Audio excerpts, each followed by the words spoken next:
বর্ষা মৌসুমে জলাবদ্ধতায় ঢাকা নারায়ণগঞ্জের ডিএনডি বাঁধ এলাকার বাসিন্দাদের জীবনযাত্রা বিপর্যস্ত। পানিতে গা হয়ে গেছে, তারপর পানিতে ঠান্ডা লেগে গেছে। প্রত্যেক বছরে বছরে এইভাবে পানি উঠে ওঠে। সমস্যা সমাধানে উদ্যোগ নেই শিকার পানি উন্নয়ন বোর্ডের।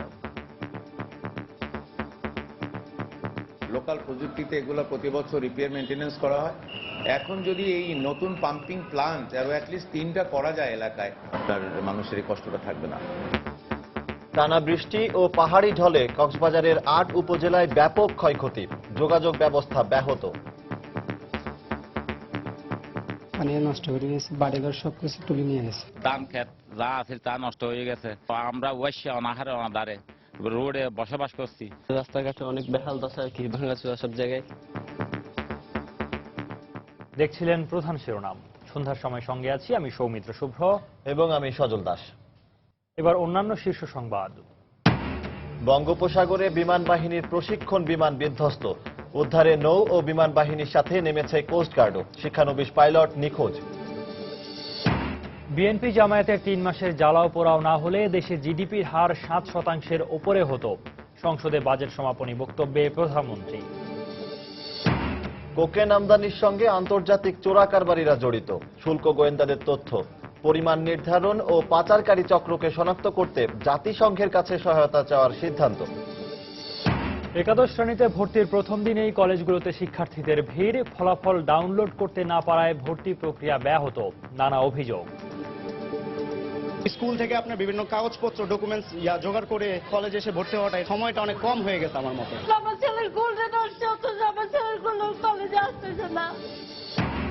এবং গ্যাসের যথেচ্ছ ব্যবহার নিয়ন্ত্রণে আর কোনো আবাসিক সংযোগ না দেওয়ার চিন্তাভাবনা সরকারের, এলপি গ্যাস সহজলভ্য করার পরিকল্পনা।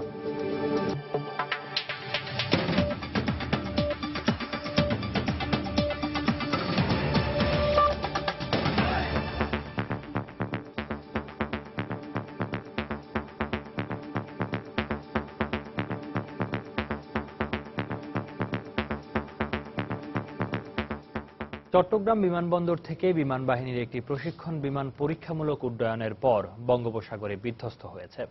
এই ঘটনায় শিক্ষানবিশ পাইলট এখনও নিখোঁজ রয়েছেন। এদিকে বন্দর থেকে 2টি, কোস্টগার্ডের 2টি এবং নৌবাহিনীর 2টি জাহাজ ঘটনাস্থলে পৌঁছে উদ্ধার তৎপরতা চালাচ্ছে। সাখাওয়াত টিপুর ক্যামেরায় চট্টগ্রাম থেকে আরো জানাচ্ছেন কমল দে। বিমান বাহিনীর ফাইটার জঙ্গি বিমান এবং তার একমাত্র পাইলট ফ্লাইট লেফটেন্যান্ট তামহিদের কোনো খোঁজ পাওয়া যায়নি।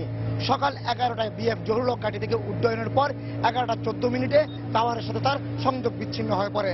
এরপর থেকে এই বিমানটি উদ্ধারের জন্য নৌবাহিনীর 2টি, কোস্টগার্ডের 2টি এবং চট্টগ্রাম বন্দরের 2টি জাহাজ সহ 6টি জাহাজ এবং বিমান বাহিনীর 3টি হেলিকপ্টার একযোগে গভীর বঙ্গোপসাগর এলাকায় তল্লাশি চালায়, কিন্তু শেষ পর্যন্ত তার কোনো খোঁজ পাওয়া যায়নি। শিপ থেকে আমাদেরকে একজন ফোন করছে, আমরা এখানে সাগরে বুট চালাই, বলছে যে এখানে একটা জেট বিমান এখানে আসা গভীর সমুদ্রে আসা ওদের যে শিপের পাশে পড়ে গেছে। ওটা আমরা আসি অনেক চাইছি, ওটা দেখছি বা ওটা আমরা দেখি নাই। তবে স্থানীয় মাঝিমালারা জানিয়েছেন এই বিমানটি এই ব্রাভো পয়েন্টে বিধ্বস্ত হয়েছে। এরপর তারা ঘটনাস্থলে এসে বিমানের 3টি টুকরো উদ্ধার করে কোস্টগার্ডের কাছে হস্তান্তর করেছে। কোস্টগার্ড ওইখান থেকে বের হয়েছে, তারপর ওইখানে 2টা ওই কোস্টগার্ডের জাহাজে 2টা জাহাজের টুকরো বিমানের টুকরো পাইছে আর কি। 2টা টুকরা পাইছি বিমানের 5টা লাগানো থাকে, ওই টুকরা আমরা স্পর্শ করি নাই। কোস্টগার্ড আসছিল, তারপরে আমরা তুলে কোস্টগার্ডকে দিয়ে দিছি। কোস্টগার্ড কর্তৃপক্ষ আমাদের কাছে স্বীকার করেছে তারা বিমান 3টি ধ্বংসাবশেষ উদ্ধার করা হয়েছে। এই ব্যাপারে বিমান বাহিনীর পক্ষ থেকে এখন পর্যন্ত কোনো আনুষ্ঠানিক কোনো বক্তব্য দেওয়া না হলো, তারা বলছেন শেষ পর্যন্ত এই উদ্ধার অভিযান চালিয়ে যাবেন। চট্টগ্রাম বন্দরের ব্রাভো পয়েন্ট থেকে কমল দে, সময় সংবাদ। বিএনপি জামায়াতের জ্বালাও পোড়াও আর হত্যা নাশকতার পরও বর্তমান সরকার জিডিপি প্রবৃদ্ধির হার 6.5% ধরে রাখতে সক্ষম হয়েছে বলে মন্তব্য করেছেন প্রধানমন্ত্রী শেখ হাসিনা। তিনি আরও বলেন, টানা 3 মাসের জ্বালাও পোড়াও না হলে জিডিপি 7%-এর উপরে নেওয়াও সম্ভব হতো। সকালে জাতীয় সংসদের 6ষ্ঠ অধিবেশনে বাজেট আলোচনায় বক্তব্য দিতে গিয়ে প্রধানমন্ত্রী একথা বলেন। মাথাপিছু আয় বৃদ্ধি পেয়েছে। আগে যেখানে একজন দিনমজুর যা কামাই করতো 2-3 কিলো চাল কিনতে পারতো না, আজকে 10-12 কিলো চাল সে কিনতে পারে। আমাদের জিডিপি বিশ্বব্যাপী অর্থনৈতিক মন্দা, উন্নত দেশ যেখানে জিডিপি ধরে রাখতে পারে নাই, সেই বৈশ্বিক মন্দা থাকা সত্ত্বেও চেয়ারপারসন বেগম খালেদা জিয়া বলেছেন, মাদক পাচার, দুর্নীতি ও লুটপাট করে সরকার টিকে আছে। তাই তারা সাধারণ মানুষের কথা না ভেবে ক্ষমতায় টিকে থাকতে শুধু সরকারি কর্মকর্তাদের বেতন বাড়িয়েছে বলেও মন্তব্য করেন তিনি। আজ রাজধানীর লেডিস ক্লাবে জাগপাড়া আয়োজিত ইফতার পার্টিতে অংশ নিয়ে বেগম জিয়া এই কথা বলেন। তারা আছে লুটপাট নিয়ে, তারা আছে তাদের ক্ষমতাকে আরো কি করে পাকাপোক্ত করবে, আর ড্রাগের আমদানি করছে তারা, ব্যাপক মাদক আমদানি করে এই বাংলাদেশের যুব সমাজটাকে নষ্ট করে দিচ্ছে। এই অবৈধ সরকার তারা ক্ষমতায় টিকে থাকার জন্য তারা শুধু বিভিন্ন সরকারি কর্মকর্তাদের বেতন বৃদ্ধি করেছে, আর সাধারণ মানুষের দিকে তাদের কোনো নজর নেই। এইদিকে দ্রব্যমূল্যের দাম বেড়েই চলেছে, সাধারণ মানুষেরা আজকে মধ্যবিত্ত নিম্ন মধ্যবিত্ত মানুষেরা রোজা রাখছে, দুই বেলা ভালো মন্দ পর্যন্ত খেতে পারছে না। জিয়া অরফানেজ ট্রাস্ট দুর্নীতি মামলার বাদী ও রাষ্ট্রপক্ষের প্রথম সাক্ষী দুদকের উপপরিচালক হারুনুর রশিদের সাক্ষ্য বাতিল চেয়ে বেগম জিয়ার করা আবেদন খারিজ করে দিয়েছেন হাইকোর্ট। দুপুরে বিচারপতি মইনুল ইসলাম চৌধুরী ও বিচারপতি JBM হাসানের সমন্বয়ে গঠিত হাইকোর্টের দ্বৈত বেঞ্চ এ আদেশ দেন। তবে হারুনুর রশিদকে জেরা করার জন্য বেগম জিয়ার আইনজীবীকে পর্যাপ্ত সময় দেওয়ার কথাও আদেশে উল্লেখ করেছেন আদালত। গত বৃহস্পতিবার উভয় পক্ষের শুনানি শেষে আদেশের এই দিন ধার্য করেছিলেন আদালত। গত 14 জুন জিয়া অরফানেজ ট্রাস্ট দুর্নীতির বাদী ও রাষ্ট্রপক্ষের প্রথম সাক্ষী দুদকের উপপরিচালক হারুনুর রশিদের সাক্ষ্য বাতিল চেয়ে হাইকোর্টে আবেদন করেন বেগম জিয়ার আইনজীবীরা। সেই সঙ্গে বেগম জিয়ার অনুপস্থিতিতে নেয়া এই সাক্ষ্য বাতিল সহ নতুন করে সাক্ষ্য নেয়ার নির্দেশনা চেয়েও রিট করেন তারা। পরে এই রিটের ওপর উভয় পক্ষের 3 কার্যদিবসের শুনানি শেষে আজ আদালত এই আদেশ দেন। একবার যদি এভিডেন্স রেকর্ড করা হয়, সেই এভিডেন্সটা এক্সপাঞ্জ করার কোনো প্রভিশন আইনে কোথাও নাই, কোড অফ ক্রিমিনাল প্রসিডিউরে। কাজেই যে বিচারিক আদালত যে জবানবন্দি খারিজ করে বাতিলের যে আদেশ দিয়েছিলেন, ওনাদের বাতিলের আবেদনের প্রেক্ষাপটে সেই আদেশটা বহাল রেখেছেন। এই আদেশের বিরুদ্ধে অবশ্যই ন্যায় বিচারের জন্য বেগম খালেদা জিয়া মহামান্য সুপ্রিম কোর্টের আবেদন। চট্টগ্রাম বন্দর দিয়ে কন্টেইনারে কোকেন আমদানির সঙ্গে আন্তর্জাতিক চোরাকারবারীরা জড়িত বলে নিশ্চিত হয়েছেন শুল্ক গোয়েন্দারা। এদিকে কোকেনের পরিমাণ নির্ধারণের প্রযুক্তি এবং পাচারকারী দেশি বিদেশি চক্রকে শনাক্ত করতে আন্তর্জাতিক তদন্তের জন্য জাতিসংঘের কাছে আবেদন জানাবেন বলে জানিয়েছে শুল্ক গোয়েন্দা বিভাগের কর্মকর্তারা। এছাড়া এখন ড্রামে কোনো তরল আমদানি করা হলে সেটি পরীক্ষা ছাড়া ছাড়পত্র না দেওয়ার নির্দেশনা দেওয়া হয়েছে চট্টগ্রাম কাস্টম হাউসকে। হাজেরা শিউলির রিপোর্ট। শুল্ক গোয়েন্দারা জানান, বাংলাদেশকে রুট হিসাবে ব্যবহার করে আন্তর্জাতিক চোরা কারবারিরা তৃতীয় দেশে এই কোকেন পাচারের চেষ্টা করছিল। তবে 2 দফা পরীক্ষার পর বলভিয়া থেকে খাতুনগঞ্জের একটি প্রতিষ্ঠানের নামে কন্টেনারে আসা 160টি ড্রামের একটিতে কোকেন মিললেও 185 কেজির ড্রামে কতটুকু কোকেন আছে তা নির্ধারণ করা যাচ্ছে না। এ অবস্থায় বিশেষজ্ঞ দিয়ে কোকেনের পরিমাণ নির্ধারণ এবং পাচারকারীদের শনাক্ত করতে আন্তর্জাতিক তদন্তের জন্য জাতিসংঘের কাছে আবেদনের পাশাপাশি শুল্ক গোয়েন্দা বিভাগের গঠিত তদন্ত কমিটি কাজ শুরু করেছে। এটার মধ্যে এটা অন্যান্য লিকুইড মিক্সচার আছে। এখন এই টেস্টটা করার মতো এবিলিটি বাংলাদেশের নেই। ধারণা করা যায় যে আন্তর্জাতিকভাবে বেশ কিছু পক্ষ এর সাথে জড়িত আছে। এদিকে আমদানিকারক প্রতিষ্ঠান খানজাহান আলী লিমিটেডের এক কর্মকর্তাকে পুলিশ গ্রেফতার করলেও তারা এ বিষয়ে অবগত ছিল না দাবি করে ঘটনার সুষ্ঠু তদন্ত চেয়েছে। তবে আমদানিকারক দায় এড়াতে পারে না উল্লেখ করে শিপিং এজেন্ট বলছেন তারা কেবল কন্টেনার ভাড়া দিয়েছেন। আমরাও তো অবাক হয়ে যাচ্ছি এইভাবে কিভাবে একটা কনসাইনমেন্ট সিটিং পোর্টে চলে আসলো, কোন এলসি ছাড়া। জানে না বলতে পার পাওয়া যাবে না, এটা কিভাবে আসলো এখানে? There must be somebody there to initiate this shipment. এ ঘটনায় খানজাহান আলী লিমিটেডের স্বত্বাধিকারী সহ কয়েকজনের বিরুদ্ধে বন্দর থানায় মাদকদ্রব্য আইনে মামলা হয়েছে। প্রাথমিক তদন্তে কোকেন পাচারের সাথে লন্ডন প্রবাসী কয়েকজন বাংলাদেশির নাম পেয়েছে পুলিশ। আফটার ইনভেস্টিগেশনে আমরা বলতে পারবো যে কারা কারা জড়িত বা কারা কারা জড়িত না, বা কিভাবে এই মালটা আনা হয়েছে বাংলাদেশে এবং কোথায় যাচ্ছিল। এদিকে ড্রামে তেল আমদানি হলে সেটি পরীক্ষা ছাড়া ছাড়পত্র না দিতে কাস্টমস হাউসকে নির্দেশনা দেওয়া হয়েছে। এ অবস্থায় ভোজ্য তেল আমদানি করতে গিয়ে প্রতিকূল পরিস্থিতিতে পড়ার আশঙ্কা ব্যক্ত করেছেন ব্যবসায়ী নেতারা। ড্রামে কখনো এরকম তেল আসে না, তেল অলওয়েজ ব্যারেলে আসে। এটা সুষ্ঠু যদি তদন্ত না হয় তাহলে যারা ভালোভাবে ব্যবসা বাণিজ্য করছেন ওনাদের জন্য এটা ভবিষ্যতে শঙ্কার কারণ হয়ে দাঁড়াবে। 12 মে বলভিয়া থেকে উরুগুয়ে ও সিঙ্গাপুর বন্দর হয়ে সূর্যমুখী তেল ঘোষণায় কোকেনের চালানটি আসে। পুলিশের বিশেষ শাখার তথ্যে গত 6 জুন চট্টগ্রাম বন্দর থেকে কন্টেইনারটি জব্দ করে শুল্ক গোয়েন্দা বিভাগ। হাজারে শিউলি, সময় সংবাদ, চট্টগ্রাম। রাজধানী সহ দেশের বিভিন্ন স্থানে একাদশ শ্রেণীতে ভর্তির প্রথম দিনেই কলেজগুলোতে ছিল ভর্তিচ্ছু শিক্ষার্থীদের ভিড়। পছন্দের কলেজে ভর্তি হতে পেরে খুশি শিক্ষার্থীরা। তবে চট্টগ্রাম ও সিলেটে ফলাফল ডাউনলোড করতে না পারায় ব্যাহত হয় ভর্তি প্রক্রিয়া। আবার সর্বোচ্চ ফলাফলের পরও প্রথম মেধা তালিকায় নাম না থাকা ও নানা সমস্যা নিয়ে শিক্ষা বোর্ডে ভিড় করেছেন অনেকে। ব্যুরো রিপোর্টারদের পাঠানো তথ্য ও ছবি নিয়ে আরো বিস্তারিত জানাচ্ছেন শেখ জায়েদ। সকাল থেকে রাজধানীর বিভিন্ন কলেজে ভিড় করেন শিক্ষার্থী ও অভিভাবকরা। সকাল 10টা থেকে বিকেল পর্যন্ত চলে ভর্তি কার্যক্রম। কলেজগুলোতে ভর্তি আবেদন বিতরণ, ফি নেওয়া ও আবেদন গ্রহণে ব্যস্ত ছিলেন শিক্ষক ও কর্মকর্তারা। ঝামেলা ছাড়াই সন্তানকে পছন্দের কলেজে ভর্তি করতে পেরে সন্তুষ্ট অভিভাবকরাও। তবে ভর্তির সময়সীমা কম হয়ে গেছে বলে অভিযোগ তাদের। সিটি কলেজ ফার্স্ট চয়েস ছিল, আর সিটি কলেজে চান্স পেয়েছি, মানে অনেক ভালো লাগতেছে। মেয়ে চান্স পাইছে, সেজন্য আমি খুব আনন্দিত। স্কুল থেকে আপনার বিভিন্ন কাগজপত্র ডকুমেন্টস জোগাড় করে সেটা সার্টিফাইড করে আবার এখানে কলেজে এসে ভর্তি হওয়াটা, এটা আসলে সময়টা অনেক কম হয়ে গেছে। চট্টগ্রাম ও সিলেটে সকাল থেকে শিক্ষার্থীরা ভর্তির জন্য কলেজগুলোতে ভিড় করলেও কারিগরি ত্রুটির কারণে কোনো কলেজে শুরু করা যায়নি ভর্তি প্রক্রিয়া। প্রথম দিন ভর্তি হতে না পারায় ভোগান্তিতে পড়েছেন দূরের শিক্ষার্থীরা। দেশের অন্যান্য স্থানেও অনেক উদ্বেগ ও উৎকণ্ঠার পর অবশেষে ভর্তি হতে পেরে দারুণ খুশি শিক্ষার্থী ও অভিভাবকরা। সিলেক্টেড কলেজে ভর্তি হতে পারছি ফার্স্ট স্টেজে, এবং সে উপলক্ষে অবশ্যই আনন্দিত আমরা। আজকে তো ভর্তি হচ্ছে না, তো টিচাররা বলছেন যে আগামীকাল থেকে সায়েন্সের ভর্তি শুরু হবে, তো আমরা আগামীকাল আসবো আবার। গতকাল রাতে রেজাল্ট পাইছি, এখনো আমাদেরকে ভর্তি সম্বন্ধে কিছু বলে নাই, বলছে আমাদের রেজাল্টের ইয়াটা ওনারা ডাউনলোড করতেছে, এখনো পাচ্ছে না। ডাউনলোড করতে পারিনি, রেজাল্টটা ডাউনলোড যখন করতে পারবো তার আধা ঘন্টার মধ্যেই আমরা ভর্তি কার্যক্রম শুরু করে দেব।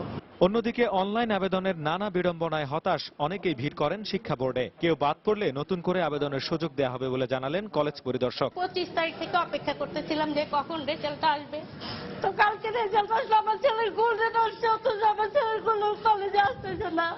ওই স্কুলে চয়েস দেন, কিন্তু ওইটা আমার ছেলেকে দিয়ে দিচ্ছে। এটা কিভাবে কি করছে বোর্ড, আমি যেটা বুঝতে পারতেছি। যে সিটগুলো খালি থাকবে সেইগুলো হিসাব করে যারা চান্স পায়নি এখনো তাদেরকে এর মধ্যে আনা হবে, এনে দ্বিতীয় মেধা তালিকা প্রকাশ করা হবে। আগামী 2রা জুলাই পর্যন্ত কলেজগুলোতে এই ভর্তি কার্যক্রম চলবে, আর 1 জুলাই ক্লাস শুরু হওয়ার কথা রয়েছে। শেখ জায়েদ, সময় সংবাদ। অবৈধভাবে সম্পদ অর্জনের মামলায় হাইকোর্টের দেয়া খালাসের রায় বাতিল করে নতুন করে আপিল শুনানির আদেশ হলেও দুদক কমিশনার মোহাম্মদ শাহাবুদ্দিন চুপ্পু মনে করেন মায়ার সংসদ সদস্য পদ থাকতে কোনো আইনগত বাধা নেই। এটি তার একান্ত নিজস্ব অভিমত বলেও মন্তব্য করেন তিনি। এদিকে দুদকের আইনজীবী খুরশিদ আলম খান এই মতের বিরোধিতা করে আবারও বলেছেন, উচ্চ আদালতের আদেশের পর মোফাজ্জল হোসেন চৌধুরী মায়া আইনগতভাবে আর সংসদ সদস্য ও মন্ত্রিত্ব পদে থাকতে পারেন না।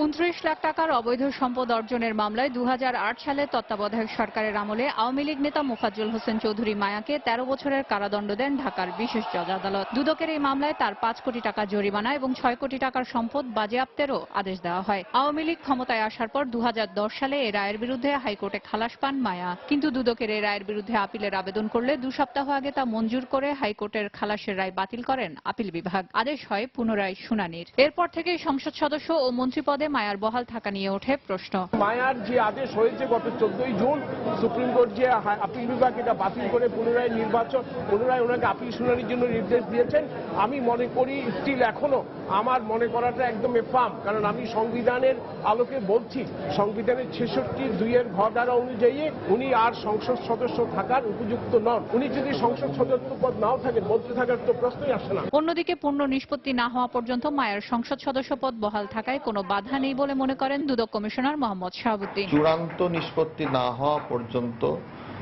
তার সংসদ সদস্য পদ থাকতে কোনো আইনগত বাধা আছে বলে আমি মনে করি না, কেননা this is not the finality. এই অভিমতটি কিন্তু মন্ত্রিত্ব নিয়ে নয়, মন্ত্রীর বিষয়টি ভিন্ন। মন্ত্রিত্বের বিষয়টির সাথে আইনগত কোনো সম্পর্ক নেই। তবে এই মতামতকে দুদকের বক্তব্য না বলে একান্তই নিজের মতামত বলেন এই কমিশনার। সেলিয়া সুলতানা, সময় সংবাদ, ঢাকা। সন্ধ্যার সময় আরো থাকছে 2 বছরেও শেষ হয়নি যুবলীগ নেতা মিল্কি হত্যা মামলার তদন্ত কাজ। প্রতিবেদন জমা দেওয়ার পরবর্তী তারিখ 18 আগস্ট। মূল্য সংযোজন কর আইনে অব্যাহতি সীমা 24 লাখের পরিবর্তে 30 লাখ টাকার প্রস্তাব করে মূল্য সংযোজন কর ও সম্পূরক শুল্ক আইন 2012 এর সংশোধনের প্রস্তাব অনুমোদন দিয়েছে মন্ত্রিসভা।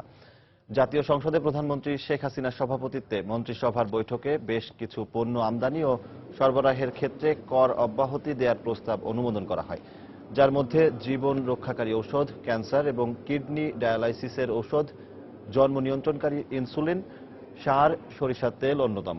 বৈঠকে মানবদেহে অঙ্গ প্রত্যঙ্গ সংযোজন আইনের খসড়া অনুমোদন দেওয়া হয়।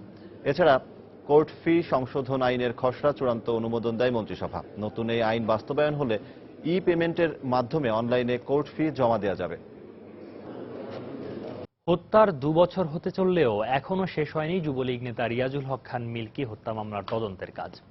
আজও দাখিল না হওয়ায় মামলার অধিকতর তদন্ত প্রতিবেদন দাখিলের জন্য 18 আগস্ট দিন ধার্য করেছেন আদালত।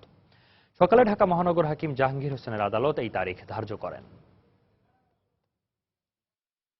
2013 সালের 29 জুলাই রাতে রাজধানীর গুলশানের শপার্স ওয়ার্ল্ডের সামনে দুর্বৃত্তের হাতে খুন হন যুবলীগ নেতা রিয়াজুল হক খান মিল্কি। পরে ওই দোকানের ক্লোজ সার্কিট ক্যামেরার ধারণ করা ভিডিও চিত্র দেখে পুলিশ নিশ্চিত হন এ ঘটনার সাথে জড়িত রয়েছেন মিল্কির এক সময়ের সহযোগী যুবলীগের আরেক নেতা জাহিদ সিদ্দিকী তারেক সহ কিছু ভাড়াটে খুনি। ঘটনার পর র্যাবের হাতে গ্রেপ্তার হয়ে বন্দুকযুদ্ধে মারা যান তারেক। এ ঘটনায় তার ছোট ভাই গুলশান থানায় 11 জনের নাম উল্লেখ করে অজ্ঞাত 5 জনকে আসামি করে একটি হত্যা মামলা দায়ের করেন। পরে 2014 সালের 15 এপ্রিল মামলার তদন্তকারী কর্মকর্তা আদালতে 11 জনের বিরুদ্ধে অভিযোগপত্র দাখিল করেন। পরে এই মামলার দায়িত্ব পুলিশের সিআইডির হাতে ন্যস্ত হলে আজ আদালতে মামলার তদন্ত প্রতিবেদন দাখিলের দিন থাকলেও তা করতে ব্যর্থ হয় সিআইডি। খুনের সময় ব্যবহৃত বিভিন্ন আলামত খতিয়ে দেখতেই মামলার দীর্ঘসূত্রিতা হচ্ছে বলে মনে করেন সিআইডি। মূল যে ঘটনা বা যে কারণে হত্যাকাণ্ডটা হয়েছে এর পিছনে যে পরিকল্পনা বা কি কারণে হলো এগুলোকে আমাদের দেখতে হচ্ছে। তো সময়টা আসলে লাগছে এই সমস্ত কারণে। যত দ্রুত আমাদের কাজগুলো গোছানো হয়ে যাবে আমরা কমপ্লিট করে দিতে পারবো, বাট এটা তো ডেফিনেটলি আমাদের টপ প্রায়োরিটি একটা ইনভেস্টিগেশন। তবে রাষ্ট্রপক্ষের আইনজীবী মনে করেন যত দ্রুত সম্ভব তদন্তকারী কর্মকর্তার উচিত আদালতে প্রতিবেদন জমা দেওয়া। বহু আলোচিত মিল্কি হত্যা মামলার সিআইডি কর্তৃক অধিকতর তদন্তের প্রতিবেদন দাখিলের জন্য দিন ধার্য ছিল আজকে। যেহেতু অধিকতর তদন্তের জন্য জিনিসটা আছে, তাই একটা সুষ্ঠু তদন্তের তো দরকার। আচ্ছা, এই জন্য সময় চেয়েছে, হয়তো তদন্ত কাজ শেষ করতে পারেনি বলেই সময়টা চেয়েছে। আগামী 18 আগস্ট এই মামলার অধিকতর তদন্ত প্রতিবেদন দাখিলের জন্য দিন ধার্য করেছেন আদালত। কাফিন জাহিদ, সময় সংবাদ, ঢাকা। 1 দশকের বেশি সময় ধরে বর্ষা মৌসুমে জলাবদ্ধতার শিকার হচ্ছেন ঢাকা নারায়ণগঞ্জের ডিএনডি বাঁধ এলাকার বাসিন্দারা। রাস্তাঘাট, কলকারখানা, শিক্ষা ও ধর্মীয় প্রতিষ্ঠান সহ বাসাবাড়িতে ঢুকে পড়েছে পানি। কৃত্রিম বন্যার কারণে বিপর্যস্ত হয়ে পড়েছে জনজীবন। প্রতি বছর এমন সংকট সৃষ্টি হওয়ার পরও সরকার সমস্যার স্থায়ী কোনো সমাধান দিতে পারেনি বলে আক্ষেপ এলাকাবাসীর। ডিএনডি বাঁধ এলাকা ঘুরে এসে বিস্তারিত জানাচ্ছেন তাহসিনা জেসি।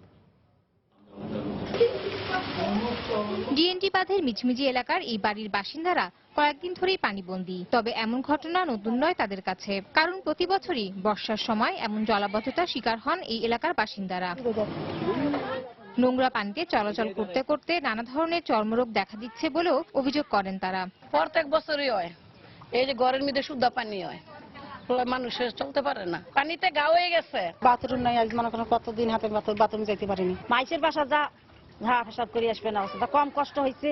সিদ্ধিরগঞ্জের কদমতলী, রসুলবাগ, ডগাইর সহ বিভিন্ন এলাকায় বৃষ্টির কারণে সৃষ্টি হয়েছে জলাবদ্ধতা। এলাকাবাসীর অভিযোগ, ভোটের সময় জনপ্রতিনিধিরা নানা প্রতিশ্রুতি দিলেও ভোটের পর দেখা মেলে না কারো।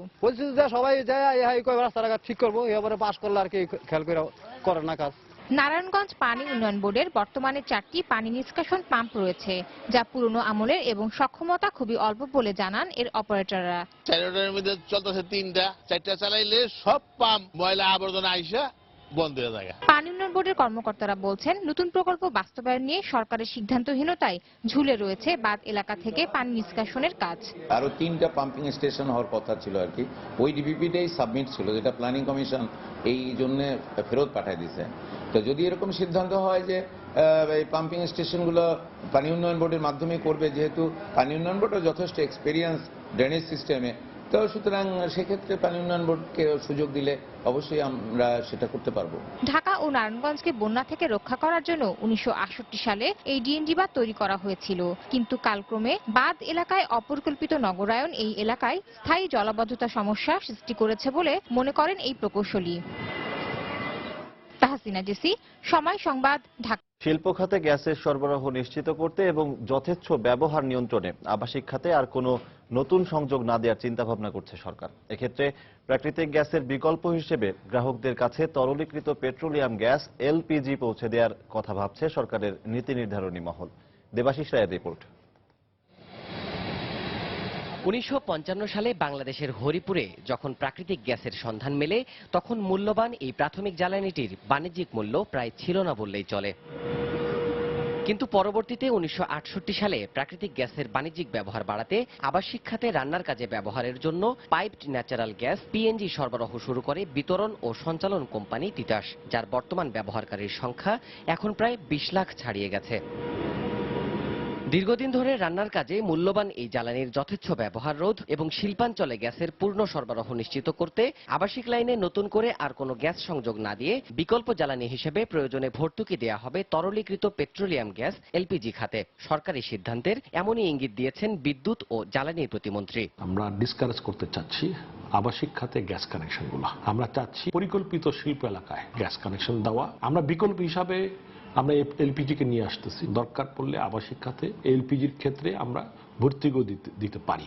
তবে জ্বালানি বিশ্লেষকদের দাবি, এলপিজিতে ভর্তুকির পাশাপাশি বাজারে এর দাম কঠোরভাবে নিয়ন্ত্রণ করে প্রাকৃতিক গ্যাসের সাথে সামঞ্জস্যপূর্ণ করতে না পারলে কাজ হবে না কিছুই। যদি সরকার মনে করে থাকেন যে না আমি পাইপলাইন গ্যাসের বদলে এলপিজিকে এস্টাবলিশ করব দেশব্যাপী, এটাও কিন্তু ঠিক আছে আদর্শগতভাবে, কিন্তু এটার প্র্যাকটিক্যাল ডিফিকাল্টি হচ্ছে difference in price between LPG এবং পাইপলাইন। এটাকে যদি সরকার কোনোভাবে সমন্বয় না করতে পারেন, কাছাকাছি না নিয়ে আসতে পারেন, সরকারের এই কোনো সময় সার্থক হবে না। ভর্তুকি দিতে হবে, প্রাইস কন্ট্রোল করতে হবে প্রথম দিকে, এবং পরে এটাকে একটা কম্পিটিশনের আরো বেশি কোম্পানিকে এলপিজির পারমিশন দিয়ে এটাকে ছেড়ে দিতে হবে। অন্যদিকে আরেক জ্বালানি বিশেষজ্ঞের ভিন্ন মত হলো, কালোবাজারে নিয়ন্ত্রণ করে সরকারি ও বেসরকারি গ্যাস বিক্রেতাদের মধ্যে প্রতিযোগিতাপূর্ণ বাজার নিশ্চিত করতে হবে। তা না হলে ভর্তুকির কোনো সুফল পাবে না গ্রাহক। আগে বাজার নিয়ন্ত্রণ করুন, কালো বাজারকে উচ্ছেদ করুন। সরকারি খাতে এলপিজি আনা হোক এবং সরকারি খাতে এবং বেসরকারি খাতের মধ্যে প্রতিযোগিতা থাকলে এলপিজিও গণবান্ধব হবে। এসব না করে ভর্তুকি ইম্পোজ করতে গেলে সে ভর্তুকির টাকা ভোক্তারা পাবে না। এছাড়াও আগামীতে জ্বালানি সংকট মোকাবেলায় প্রাকৃতিক গ্যাসের আরো নতুন উৎস খুঁজে তা থেকে গ্যাস উত্তোলনের পদক্ষেপ না নিলে সংকট আরো ঘনীভূত হওয়ার আশঙ্কা বিশেষজ্ঞদের। দেবাশিস রায়, সময় সংবাদ, ঢাকা। কয়েকদিনের অব্যাহত বৃষ্টি ও পাহাড়ি ঢলে চরম বিপর্যয়ের মুখে পড়েছে গোটা কক্সবাজার জেলা। পানি কমতে শুরু করলেও পর্যাপ্ত ত্রাণের অভাবে দুর্ভোগ বেড়েছে দুর্গতদের। গত বুধবার থেকে শুরু হওয়া টানা বৃষ্টি ও পাহাড়ি ঢলে প্লাবিত হয় কক্সবাজারের রামু, চকরিয়া, পেকুয়া, টেকনাফ সহ 8 উপজেলা। পাহাড় ধস ও ঢলে ভেসে ও গাছ চাপায় মৃত্যু হয়ে নারী ও শিশুসহ 11 জনের। পানিতে তলিয়ে যায় হাজার হাজার ঘরবাড়ি, ফসলি জমি, চিংড়ি, খেরো, মাছের খামার। শতাধিক ব্রিজ, কালভার্ট, সড়ক বিধ্বস্ত হয়ে চলাচলের অযোগ্য হয়ে পড়ায় চরম দুর্ভোগে পড়েছেন এলাকাবাসী। অন্যদিকে পর্যাপ্ত ত্রাণের অভাবে অনাহারে অর্থাহারে মানবেতর দিন পার করে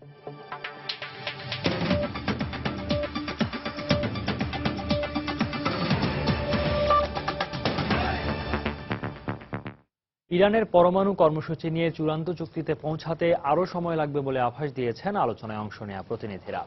আগামীকাল এই চুক্তি হওয়ার কথা ছিল, তবে এখনও বিভিন্ন বিষয়ে দুই পক্ষের মধ্যে মতপার্থক্য রয়ে গেছে। এদিকে ইরানের সর্বোচ্চ ধর্মীয় নেতা আয়াতুল্লাহ আলী খামেনির সঙ্গে আলোচনার অগ্রগতি নিয়ে কথা বলতে তেহরানে ফিরে গেছেন দেশটির পররাষ্ট্রমন্ত্রী জাভেদ জারিফ। রোববার ভিয়েনা ত্যাগের আগে মার্কিন পররাষ্ট্রমন্ত্রী জন কেরির সঙ্গে প্রায় 20 মিনিট ধরে আলোচনা করেন জারিফ। ইরানের ওপর থেকে কি কি নিষেধাজ্ঞা প্রত্যাহার করা হবে এবং ইরানের পরমাণু স্থাপনায় আন্তর্জাতিক পর্যবেক্ষকদের প্রবেশাধিকার দেয়া হবে কি হবে না, এসব প্রশ্নে ভিন্নমতের কারণেই চুক্তিটি আটকে আছে বলে জানায় বিভিন্ন গণমাধ্যম। এর মধ্যেই ইরানের সঙ্গে চুক্তিতে পৌঁছার উদ্যোগ থেকে সরে আসতে বিশ্বশক্তিগুলোর প্রতি আহ্বান জানিয়েছে ইসরায়েল।